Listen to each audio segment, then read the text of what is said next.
Welcome to கவிஸ்கோ. என்னடா இது மிக்சிக்கு பக்கத்தில் நின்று போஸ் கொடுக்குற மாதிரி இருக்கிறாங்கன்னு பார்க்குறீங்களா? ஆமாங்க, இன்னைக்கு நம்ம வீட்டில் வந்து எப்படி பசுனை நம்ம வீட்டிலேயே எப்படி எளிமையாக செய்யறது, ஈஸியாக செய்யறது அப்படிங்கிறத பற்றி தாங்க பார்க்கலாம். வாங்க வீடியோக்குள்ளார போகலாம். இந்த வெண்ணெய் வந்து நான் 1 மாதமாக பால் காய்ச்சி ஆடை எடுத்து வச்சுருக்குறேங்க. இதைத்தான் நம்ம வந்து இப்போ வெண்ணெய் எடுத்து நெய்யாக உருக்க போகிறோம். அதைத்தான் நாம் இப்போ பார்க்க போகிறோங்க. நெய் செய்யறதுக்கு முன்னால இதை செஞ்சு காமிக்கிறதுக்காக ஒரு ஆளையும் வர போறாங்க. புது ஆளுங்க யாருன்னு பாருங்க, நீங்களே பாருங்க. தங்கம்மா, என் பொண்ணு தாங்க செய்ய போறேன் இன்னைக்கு. அவதான் இதுல ஸ்பெஷலிஸ்ட்டுங்க. பார்க்கலாம் வாங்க. அப்படிலாம் இல்லை, சும்மா தான் சொல்கிறாங்க. ஸோ நம்ம வந்து நெய் வந்து எப்படி செய்ய போகிறோம் அப்படிங்கிறத வந்து பார்த்துடலாம். எனக்கு தேவையான பொருள் வந்து பார்த்தீங்கன்னா, ஃபஸ்ட்டு வந்துட்டு நம்ம 1 மாதமாக வந்து பாலாடை வந்து கலெக்ட் பண்ணி வச்சுருக்கோம். அது வந்து நீங்கள் கொஞ்சம் கொஞ்சமாக நல்லா மாட்டுப்பால்லாம் வாங்கினீங்கனாலே நல்ல கெட்டியான ஆடை கிடைக்கும். அது நீங்கள் டெய்லி ஸ்பூனில் எடுத்து இந்த மாதிரி நாங்கள் டிஃபன் நினச்சி 2 டிஃபன் கிட்டே வந்துருச்சு, அதை நினச்சி வச்சுருக்கோம். இதை வந்து நாங்கள் மிக்சியில் போட்டு அரைக்க போகிறோம். அப்போ தான் வந்து நல்லா சில்லுன்னு இருக்கும்போது மிக்சியை வந்து நல்லா மிக்சியில் வந்து நல்லா வெண்ணெய் வந்து தெரியும். ஸோ அதுக்கப்புறம் அதை அரைக்கிறதுக்காக ஐஸ் கட்டி வச்சுருக்கோம். நீங்கள் ஐஸ் கட்டி வச்சுக்கலாம், அப்படி இல்லைன்னா ஐஸ் தண்ணியும் வச்சுக்கலாம். நாங்கள் இன்றைக்கி ஐஸ் கட்டி வெறும் தண்ணி மட்டும் தான் வச்சுருக்கோம். வாங்க எப்படி பண்ணுறதை பார்த்துடலாம். இல்லை, கொஞ்சம் கொஞ்சமாக போடணும், ரொம்பலாம் போடக்கூடாது. அளவளவாக போட்டு நல்லா தண்ணி நிறைய ஊற்றணும். போதும் போதும் போதும் போதும் போதும் போதும் இது 3-4 தடவை போடணும். இது சரி, ஒரு ஐஸ் கட்டி போடுறேன். தண்ணி நிறைய ஊற்று. தண்ணி ஊற்றணுமா? ஐஸ் கட்டி போட்டு அரைச்சா போதாதா? தண்ணி ஊற்றணும். தண்ணி ஊற்றி தான் எப்படி வரும்னு தெரியல. கண்டிப்பாக வரும், நல்லா வரும், சூப்பராக வரும். ஓகே, அரைச்சிடலாம். மிக்ஸி போட்டுட பார்த்து.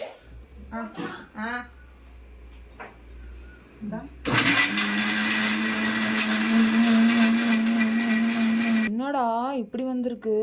இப்படிதான் வரும். வந்துருச்சுமா?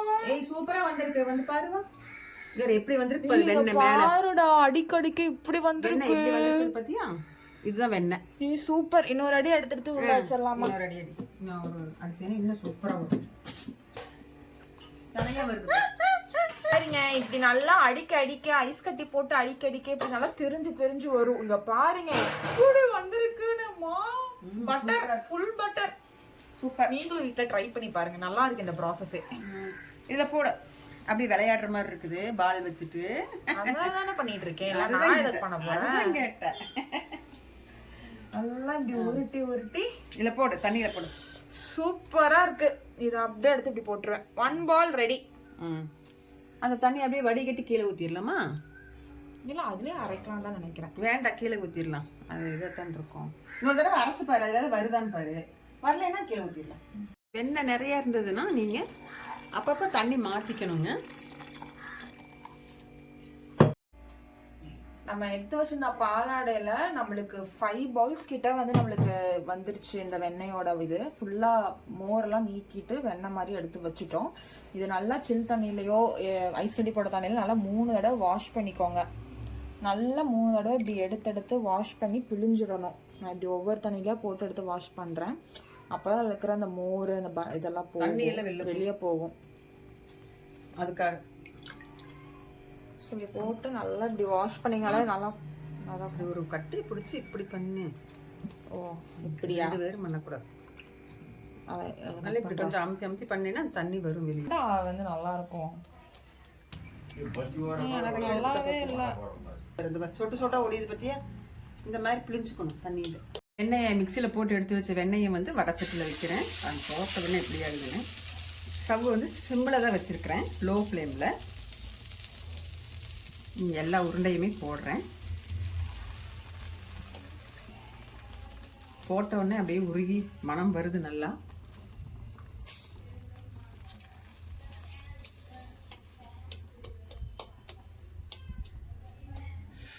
சூப்பராக இருக்கு. எப்படி வருது பாரு, அப்படியே உருகுது ஜொயின்னு.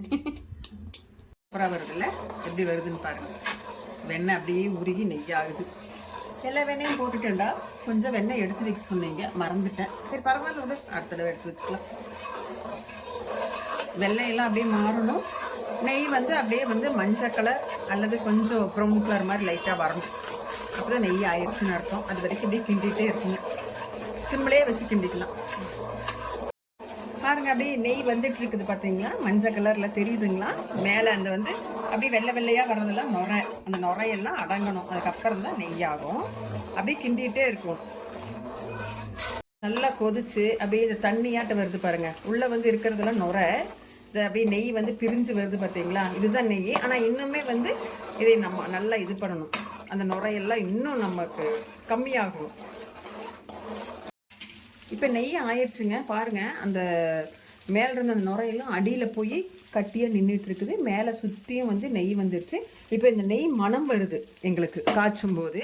இதில் வந்து கொஞ்சம் நான் முருங்கை தலையை போடுறேங்க. இப்போ கருவேப்பிலை போடலாம், இல்லை முருங்கை தலை போடலாம், எது வேணால் போடலாம். நல்லா மணமாக இருக்கும், அதுக்காக போடுறது தான் முருங்கை தலை.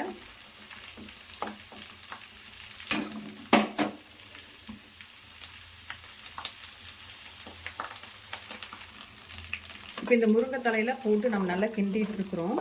இப்போவே வந்து இந்த நுரையெல்லாம் அடங்கணும். அப்போ தான் அந்த முருங்கைத்தலை வந்து பச்சையாக இருக்கிறது வந்து நல்லா வெந்துருச்சு அப்படின்னு இருக்கும். அந்த நுரையெல்லாம் கம்மியானதுக்கப்புறம் ஸ்டவ் ஆஃப் பண்ணி வச்சிடலாம்.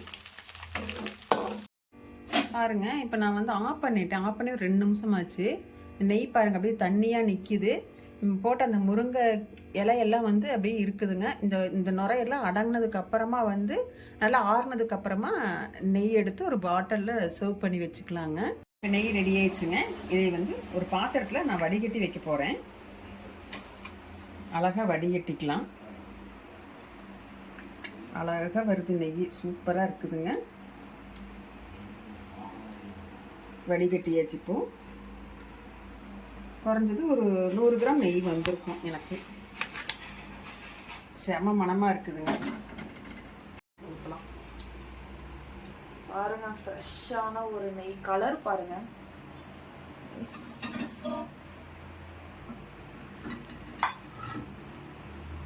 நெய் ரெடி ஆயிடுச்சு. Homemade ghee. Consistency and colour பாருங்க. கலர் வந்து நல்ல ஒரு கோல்டன் ப்ரௌன்ல இருக்கு அண்ட் ஸ்மெல்லும் சூப்பராகவே இருந்தது. கண்டிப்பா உங்க வேலை நீங்களும் ட்ரை பண்ணி பாருங்க. இந்த மாதிரி சமையல் வீடியோஸ்க்கு ஆர் குக்கிங் வீடியோஸ் ஆர் பிளாக்ஸ்க்கு எங்க மம்மி சேனல் கௌரிஸ் ஹோம் சேனலை சப்ஸ்கிரைப் பண்ணிக்கோங்க. அப்படியே இந்த வீடியோவை லைக், கமெண்ட் அண்ட் ஷேர் பண்ணுங்க. பாய்.